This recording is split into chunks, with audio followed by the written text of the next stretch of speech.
nous allons voir que on peut vouloir rentrer dans le royaume et y être empêché, tout simplement à cause de mauvais enseignements, ou plutôt à cause de mauvais enseignants. Jésus va dans la parole expliquer qu'il y a de mauvais enseignants, qu'il y a des personnes qui peuvent empêcher à d'autres de rentrer dans le royaume. Même lorsque l'on a accepté Jésus, on peut être empêché de rentrer dans le royaume. Et nous allons tout de suite lire ce passage qui se trouve dans le livre de Matthieu. Matthieu chapitre 23. En réalité, il faudrait lire tout le chapitre, mais on va lire du verset 1er jusqu'au verset 12. Matthieu 23, du verset 1er jusqu'au verset 12. Alors, Jésus, parlant à la foule et à ses disciples, dit : « Les scribes et les pharisiens sont assis dans la chaire de Moïse. Faites donc et observez tout ce qu'ils vous disent, mais n'agissez pas selon leurs œuvres. Car ils disent et ne font pas. Ils lient des fardeaux pesants et les mettent sur les épaules des hommes, mais ils ne veulent pas les remuer du doigt. Ils font toute leur action pour être vus des hommes. Ainsi, ils portent de larges phylactères et ils ont de longues franges à leurs vêtements. Ils aiment la première place dans les festins et les premières places et les premiers sièges dans les synagogues. Ils aiment à être salués dans les places publiques et à être appelés par les hommes Rabbi, Rabbi. Mais vous ne vous faites pas appeler Rabbi, car un seul est votre maître et vous êtes tous frères. Et n'appelez personne sur la terre votre père, car un seul est votre père, celui qui est dans les cieux. Ne vous faites pas appeler directeur, car un seul est votre directeur, le Christ. Le plus grand parmi vous sera votre serviteur. Quiconque s'élèvera sera abaissé, et quiconque s'abaissera sera élevé. Donc là, les personnes dont Jésus parle, qui peuvent empêcher à d'autres de rentrer dans le royaume, il parle des pharisiens. Mais ce qu'on a lu là ne le dit pas. Regardons juste le verset 13 et nous allons voir pourquoi Jésus dit que les pharisiens empêchent d'entrer dans le royaume. Le verset 13 dit : « Malheur à vous, scribes et pharisiens hypocrites, parce que vous fermez aux hommes le royaume des cieux, vous n'y entrez pas vous-même et vous n'y laissez pas entrer ceux qui veulent entrer. » Et là, après, on verra qu'il y a encore 6 fois où Jésus dit « Malheur à vous, scribes et pharisiens ». Malheur à vous, scribes et pharisiens. Et il va décrire exactement les scribes, les pharisiens tels qu'ils sont. Ce qui nous intéresse, c'est que, justement, là, les scribes, les pharisiens empêchent, et surtout les pharisiens empêchent l'entrée dans le royaume. C'est Jésus qui le dit. Et avant ça, il va les décrire tels qu'ils sont. Les pharisiens, ils aiment mettre des vêtements visibles de tous. Ils aiment être appelés rabbi, maître. Ils aiment qu'on les appelle père. Ils aiment qu'on les appelle directeur. Pourquoi? Parce que ils aiment être reconnus comme étant importants. Importants quant à la loi de Dieu, quant à ce que Dieu peut faire ou peut dire. Et cette attitude des pharisiens empêche aux autres de rentrer dans le royaume. Ils empêchent littéralement à ceux qui veulent entrer dans le royaume d'y entrer par leurs actes. On va prendre un temps maintenant sur les pharisiens. Les pharisiens, c'est une secte, sont une secte à l'époque de Jésus. Et c'est une secte qui s'appuie sur la loi et la tradition des hommes. On n'arrive pas à dater exactement quand ils ont été créés, mais ils ont été créés à une période d'environ 5 siècles avant la venue de Jésus, à une période où un haut responsable juif voulait que les juifs suivent les traditions grecques. En gros, il y avait une colonisation des juifs par les Grecs, parce que c'était les Grecs qui dominaient à l'époque. Et les pharisiens vont se lever pour défendre la loi de Dieu et pour dire que non, nous ne pouvons donc pas nous soumettre à la loi des Grecs. ni à leur tradition. Et à la base, c'est un mouvement qui est vertueux, qui est bon. Et il y aura plusieurs personnes qui seront honorables, qui sortiront de ce mouvement. Sauf que ils vont mettre sur le dos de la loi de Dieu les traditions humaines et les ériger comme obligation afin que le peuple ne s'éloigne pas de leur tradition à eux et de Dieu. Sauf que Dieu n'a pas donné de tradition. Dieu avait donné la loi. La loi était bonne et parfaite. Mais les pharisiens ont fait de cette loi une loi totalement rigide. Sachant que pharisien signifie séparé. Littéralement séparé. Donc si on veut comparer un peu à notre époque actuelle, c'était des séparatistes de la Torah, donc des extrémistes. Alors, ils n'avaient aucune pitié, ils n'avaient aucune douceur. C'est la Torah dit ça, on fait ça. Sauf que, avec le temps, ils mettront l'accent sur l'apparence plutôt que sur le cœur. Et cette apparence, et Jésus va toujours leur reprocher ça aux pharisiens. Si tu continues de lire plus loin dans le Matthieu 23, tu verras qu'à un moment, il leur dit qu'ils sont des sépulcres blanchis, remplis d'ossements. L'intérieur est pourri, qu'ils aiment l'argent, qu'ils aiment être vus, qu'ils aiment être reconnus. Et c'est ce que nous avons vu au début du passage. Les pharisiens se sont détournés de leur but premier qui était, entre guillemets, de défendre la culture juive et leur religion. Et ils se sont mis à être avares de pouvoir et de puissance et de position. C'est pour cela qu'ils seront un mouvement religieux, mais également un mouvement politique, et qui vont influencer au point où ils seront les instigateurs de la condamnation de Jésus. C'était là l'influence des pharisiens. Et cette attitude religieuse au sein de la synagogue, au sein du peuple de Dieu, est l'attitude qui a empêché au peuple de Dieu de pouvoir entrer dans le royaume et de saisir la vérité du royaume. Donc on peut définir cette attitude comme étant l'esprit du pharisianisme. C'est pas écrit dans la parole, c'est moi qui le dis et je ne dis pas que oui, il existe l'esprit de pharisianisme. Mais on peut reconnaître, quand on dit esprit, on dit une façon de faire pharisienne qui empêche de rentrer dans le royaume. Et cette façon de faire est terrible parce qu'elle existe jusqu'aujourd'hui. Et il y a encore des pasteurs, des hommes de Dieu qui agissent comme des pharisiens et qui ne s'en rendent pas compte. Regardons la parole de Dieu et regardons ce que dit la Bible dans un passage très intéressant de la Bible où on voit un disciple de Jésus qui en appelle un autre. C'est dans le livre de Jean chapitre 1er. Jean chapitre 1er. Donc nous voyons Philippe qui appelle Nathanaël. Et nous allons expliquer ce passage. Jean 1er au verset 44. Jean chapitre 1er verset 44 nous dit: Philippe était de Bethsaïda, de la ville d'André et de Pierre. Philippe rencontra Nathanaël et lui dit: nous avons trouvé celui de qui Moïse a écrit dans la loi et dont les prophètes ont parlé, Jésus de Nazareth, fils de Joseph. Je redis encore, Philippe qui dit à Nathanaël: nous avons trouvé celui de qui Moïse a écrit dans la loi et dont les prophètes ont parlé. Autrement dit, Jésus explique que les pharisiens empêchent d'entrer dans le royaume parce que tout simplement, s'ils enseignaient réellement la loi de Dieu et les prophètes, parce qu'ils avaient pour coutume de lire les prophètes dans les synagogues, notamment les jours de sabbat, s'ils le faisaient réellement comme Dieu l'avait transcrit, quand Jésus est apparu, le peuple aurait reconnu Jésus comme étant le Messie.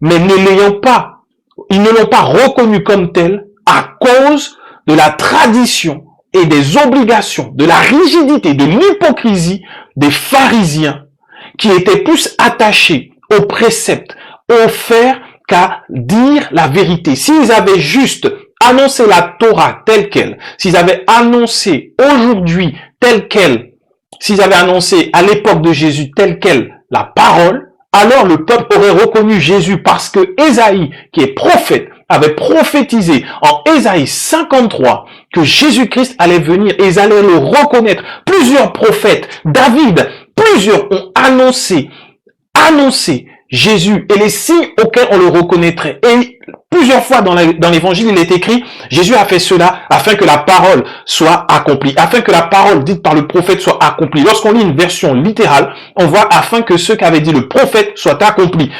Si le peuple était enseigné sur les prophètes, sur la loi, ils auraient donc reconnu Jésus. Parce que les premiers disciples de Jésus étaient des disciples de Jean. Et Jean lui-même était en opposition avec les pharisiens. Et ces disciples, donc, ne suivaient pas les enseignements des pharisiens, mais suivaient ce que Jean disait, Jean qui était là pour annoncer la venue de Jésus. Donc, ils ont pu reconnaître Jésus lorsqu'il est venu et de fait rentrer dans le royaume. Dans le livre d'Apocalypse, il est écrit que les noms des 12 apôtres de Jésus sont écrits sur les colonnes de la Nouvelle Jérusalem. Ce qui veut dire qu'ils sont rentrés pleinement dans le royaume. Car il y a cette dimension de rentrer dans le royaume, vivre la vie que Dieu veut pour nous sur la terre, mais également être récupéré par Jésus à la fin, rentrer de manière spirituelle dans le royaume. Donc voilà ce qui fait que les pharisiens ont empêché aux Juifs à l'époque de Jésus d'entrer dans le royaume, malgré les miracles, malgré les prophéties, malgré tout ce que Jésus pouvait dire, malgré les enseignements de Jésus, à cause de la mainmise des pharisiens sur la vie religieuse de l'époque, il leur était donc difficile aux Juifs de l'époque de reconnaître leur salut. Et de nos jours maintenant, cet esprit de pharisianisme se manifeste en des hommes qui se lèvent pour défendre l'évangile de prime abord, pour défendre les valeurs de Christ de prime abord, pour dire que maintenant, ici, c'est la parole et rien d'autre. Et ils commencent à être légalistes, c'est-à-dire qu'il n'y a pas d'autre chose. Ils mettent des interdits. Ne fais pas ci, ne fais pas ça, ne fais pas ci. Et plus ils mettent des interdits, plus ils annoncent la loi. Or, le salut que nous avons reçu en Jésus n'est pas de la loi, mais vient de la grâce de Dieu. Donc aujourd'hui, plusieurs acceptent Jésus, entendent parler de Jésus. Ils disent, oui, je veux ce Jésus comme mon sauveur personnel. Sauf que les enseignements n'enseignent pas la grâce de Dieu, mais enseignent des obligations et font que la vie chrétienne devient une vie d'obligation. Tu dois prier, tu dois lire la Bible, tu ne dois pas pécher, tu dois te tenir dans la sanctification. Tout ça paraît spirituel, paraît bien, mais ça empêche d'entrer dans le royaume. Car l'entrée dans le royaume ne se fait pas par nos efforts personnels, ne se fait pas par notre capacité à obéir, mais elle se fait par la foi que nous aurons en Jésus-Christ. Et cette foi que nous aurons en Jésus-Christ va créer alors en nous l'obéissance nécessaire. La foi en Jésus-Christ, sans effort, va créer en nous la sainteté, la sanctification, va faire que nous allons marcher dans la vie éternelle, quand on sera enseigné sur qui est Jésus, sur le salut gratuit qu'il nous a donné, sur l'amour qu'il nous a donné malgré nos péchés, malgré nos fautes, sur le fait que le Père n'est plus en colère contre nous. On entend encore des hommes dire que si tu ne fais pas ça, si tu désobéis, Dieu va te juger. C'est impossible. C'est impossible. Et ce genre de message, de prédication, empêche d'entrer dans le royaume et de vivre la vie que Dieu a pour nous. Et plusieurs sont frustrés, sont dans les églises, souffrent parce qu'ils n'arrivent pas à recevoir les grâces et les bénédictions de Dieu. Il y a cette séparation. Alors que Jésus a payé le prix afin que nos péchés qui nous séparaient de Dieu ne le fassent plus, des hommes se lèvent avec toujours de bonnes intentions, pensant défendre l'évangile. Mais l'évangile n'a pas besoin d'être défendu. L'évangile doit être annoncé. La vérité doit être annoncée. Et c'est la parole de Dieu qui va transformer. Ce ne sont pas ce que les hommes vont dire de faire, c'est pas ça qui va transformer, mais c'est la parole qui va transformer. Et pour cela, il faut que le peuple soit nourri et que la foi grandisse afin qu'il voit en eux la sainteté, la sanctification, la soif, le désir de la parole, de la prière. Mais on érige les résultats de la grâce, on érige l'héritage que nous avons de la grâce, on l'érige en loi et en obligation et comme un but à atteindre alors que nous l'avons reçu. Voilà pourquoi on dit tu dois prier, alors que la prière n'est pas une obligation. La prière n'est pas une une obligation. D'ailleurs, même lorsqu'on regarde l'Ancien Testament, dans les 10 commandements, Dieu n'a jamais dit « tu prieras ». Ce n'est pas un commandement. On ne peut pas prier par obligation. Lorsque l'on prie par amour, parce que l'on veut parler avec Dieu. Et si jamais on ne prie pas, Dieu ne nous juge pas. C'est juste que nous nous sentirons éloignés de Dieu. Nous nous sentirons seuls. Nous nous sentirons perdus parce qu'on n'aura pas eu ce temps avec le Père, avec celui qui nous aime. Il en est de même pour la parole. Si tu ne lis pas ta Bible aujourd'hui, le Père n'est pas fâché contre toi. Mais c'est toi qui te sentiras affamé, tout comme quelqu'un qui n'a pas mangé depuis des jours. Si tu ne manges pas, tu sentiras la faim. Si tu ne lis pas ta Bible, tu sentiras cette faim spirituelle. Et beaucoup aujourd'hui dans les églises, parce qu'on les a érigés, la prière, la lecture de la parole, parce qu'on a élevé tout ceci au rang d'obligation, beaucoup ne prient pas et ne mangent pas spirituellement, ne lisent pas la Bible. Donc ça fait des chrétiens qui ont des vies où ils se sentent seuls, où ils ont faim, ils cherchent à recevoir la parole à tout prix. Et ils ne sont abreuvés que de mensonges, que d'illusions. Et ils sont bien souvent motivés dans les églises plutôt qu'enseignés. Ils ressortent motivés le dimanche, mais dès le lundi, toute cette motivation est partie. Et c'est ainsi qu'on voit beaucoup de personnes accepter Jésus, mais ne pas rentrer dans le royaume pour vivre la paix, la joie, la justice en Jésus-Christ. La paix de Dieu ne s'achète pas et n'est pas le résultat de nos prières. La joie de Dieu n'est pas le résultat de nos offrandes. La justice de Dieu n'est pas le résultat de nos bonnes œuvres. C'est le résultat de la grâce de Dieu, de l'amour de Dieu. C'est uniquement par la foi.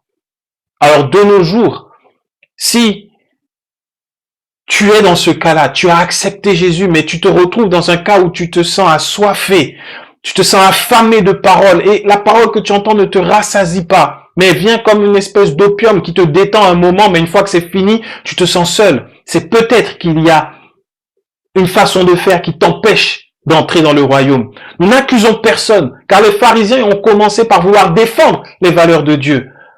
Bien souvent, ça commence par vouloir défendre les valeurs de Dieu. Sauf que vouloir défendre les valeurs de Dieu, ce n'est pas annoncer l'évangile. Et c'est empêcher à d'autres de rentrer dans le royaume. On annonce l'évangile, la vérité, la bonne nouvelle. Voilà pourquoi, si dans les églises, on veut un peuple qui soit enseigné, qui marche dans une vie de sainteté, de sanctification, annonçons ce que Jésus a annoncé. Parlons de ce que Jésus a parlé. Le Père l'a dit. La loi et les prophètes ne sont plus à écouter de nos jours. C'est Jésus qu'il faut écouter. Et si jamais on doit prêcher la loi ou les prophètes, si on doit aller dans l'Ancien Testament, ce n'est pas pour en tirer des principes et obliger le peuple à le faire aujourd'hui, mais c'est pour démontrer que Jésus y est caché. C'est pour expliquer que Jésus est là. C'est pour expliquer que l'arche de l'alliance que nous voyons dans l'Ancien Testament, c'est une préfiguration de Jésus. C'est pour expliquer que le pain et le vin que Melchisédek a donné à Abraham, c'est une préfiguration de la Sainte Seine. C'est pour expliquer que lorsque Jésus dit « Tu dresses devant moi une table en face de mes adversaires », il préfigure également la Sainte Seine. C'est pour expliquer qu'Ésaïe a annoncé ce que Jésus allait faire. C'est pour expliquer que Osée a vécu ce que Jésus allait vivre en tant qu'époux de l'Église. C'est pour expliquer que Jésus-Christ est caché dans l'Ancien Testament de Genèse jusqu'au dernier livre de l'Ancien Testament, de Genèse à Malachie. Il y a Jésus-Christ. Il est cet animal qui a été sacrifié dans le jardin d'Éden afin que Adam et Ève ne soient pas punis de mort. Il est l'arche qui a protégé Noé et sa famille afin que les eaux ne les submergent pas. Il est la verge d'Aaron. Il est le rocher qui accompagne Israël. Il est dans la parole de A à Z. Regardons ce que le Père va dire dans Luc 9, versets 33 à 34. Luc 9, versets 33 à 34, où on parle de la transfiguration de Jésus. Nous verrons que le Père va faire quelque chose d'extraordinaire Luc 9,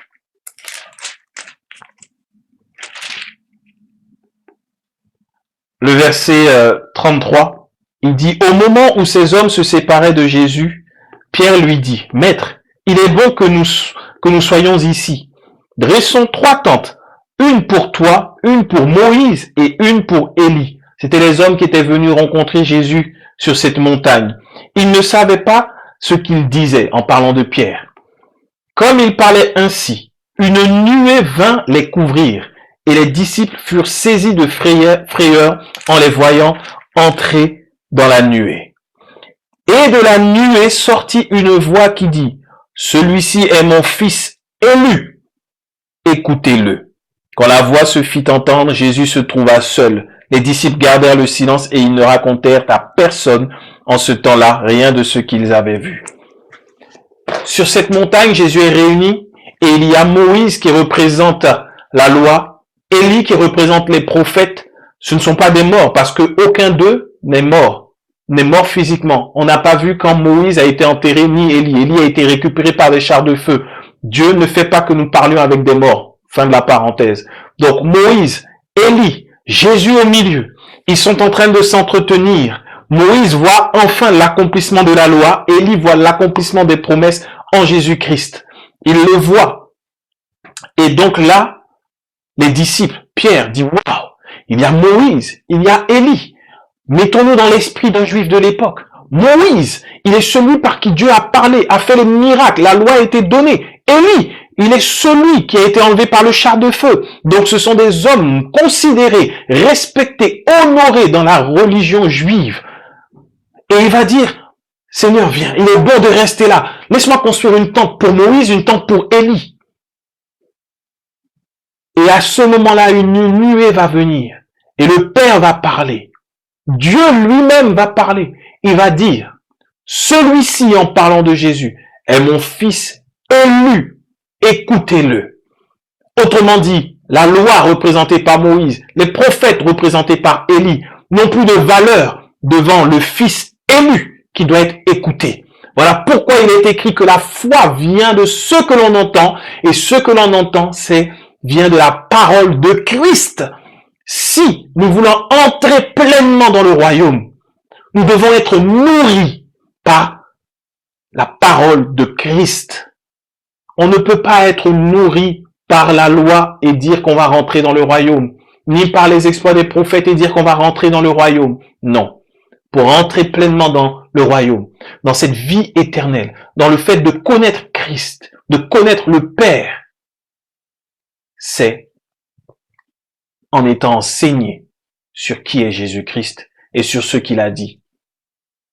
Jésus a toujours démontré aux pharisiens que leur loi, leur observance de la loi était toujours moindre par rapport à ce qu'ils pensaient.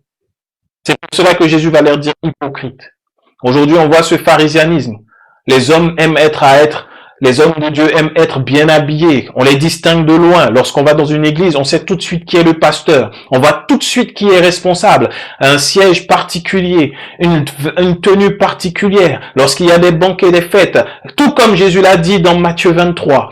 Il y a des banquets, des fêtes, on sait tout de suite, là, ce sont les places des pasteurs, on ne s'y approche pas. Il y a une sacralisation des hommes de Dieu que Dieu ne veut pas. Cette sacralisation, ce fait de élever les hommes ainsi, empêche d'entrer dans le royaume. Aujourd'hui, on le voit encore. Jésus a dit, n'appelez personne sur cette terre Père. Père signifie ressource, signifie source. Celui que l'on appellera Père sera notre source. Or, les hommes sont des hommes tous imparfaits. Si nous sommes sur terre, nous ne sommes pas parfaits. Alors, appeler un homme, combien serait-il bon, excellent? Il n'a déjà pas donné sa vie pour nous. Mais appeler un homme Père, c'est déclarer qu'il est notre source. Et ces péchés que nous ne connaissons pas, ces défis que nous ne connaissons pas, ces problèmes que nous ne connaissons pas, viendront dans nos vies. Alors que Jésus nous dit d'appeler Dieu seulement notre Père. Dieu est parfait. Dieu est bon. Il est riche en bonté. Il est plein d'amour. Il est miséricordieux. Il est juste. Il est droit. Si nous voulons voir ce fruit se manifester en nous, reconnaissons et acceptons Dieu comme notre Père. Appeler un homme sur cette terre Père, c'est s'empêcher d'entrer dans le royaume et vivre des combats qu'on n'avait pas encore, qu'on n'avait pas hier. Parce parce qu'on quitte la couverture de Christ pour se mettre sous une couverture humaine. Cet homme peut être loin, il peut avoir été visité par des anges qui ont fait tomber une huile spirituelle venant du royaume directement sur sa tête. Il ne sera jamais notre Père. Maintenant, plusieurs diront, Paul a parlé de Père spirituel. Oui, parce qu'il avait les Corinthiens qui s'éloignaient de la parole de Dieu que Paul avait enseignée. Paul s'est toujours évertué à annoncer le Christ et le Christ uniquement.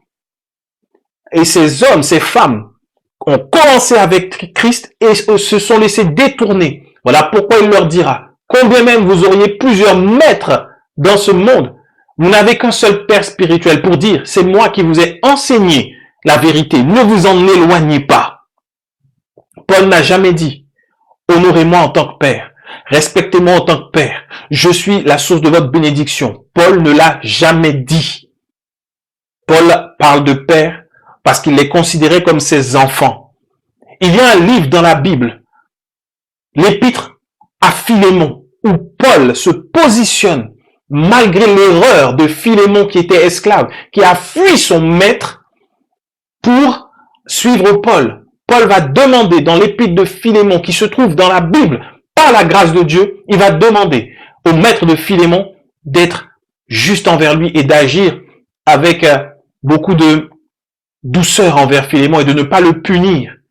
C'est pourtant Paul qui a enseigné aux esclaves d'être soumis à leur maître comme étant soumis au Seigneur. Et voilà le cœur du Père que Paul était. Aujourd'hui, des hommes se font appeler pères, mais ne manifestent pas cela envers ceux qui font des bêtises. Ils sont légalistes, ils sont dans cet esprit de pharisianisme. Si tu pèches, tu seras frappé, tu es puni, tu sens mauvais, tu n'es même plus digne de te trouver en présence de ces hommes. Plusieurs ont souffert de ça dans les églises et souffrent encore de cette église. J'ai été moi-même dans cette mentalité. Je me suis repenti devant Dieu et aujourd'hui, la grâce et la justice de Dieu ne peuvent être données que par Jésus-Christ.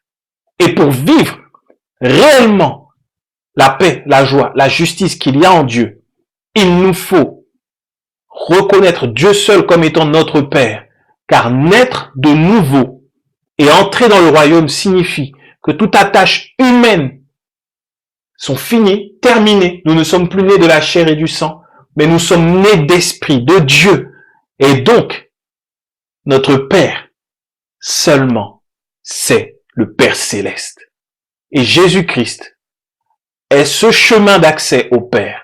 Jésus a dit, nous n'allons pas regarder ce passage tout de suite, nous n'allons pas le regarder, mais nous pouvons le noter, nous le connaissons.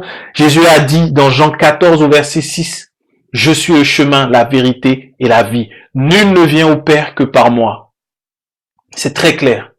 Aucun intermédiaire entre le Père et nous-mêmes. Il n'y en a aucun. Tout intermédiaire nous empêche d'entrer dans le royaume. C'est comme vouloir rentrer en France et de chercher à rentrer en France par l'intermédiaire du Maroc et de dire que c'est le Maroc qui va me faire entrer en France. Non, il faut rentrer en contact avec les autorités du Maroc. Ceux qui essaient de rentrer par d'autres chemins que les chemins qui ont été définis par la France se retrouvent en France en toute illégalité. Il en est de même pour le royaume, sauf qu'on ne peut pas être dans le royaume en illégalité. On n'y entre pas. Il n'y a pas d'autre chemin. Il y a un seul chemin, c'est Jésus-Christ.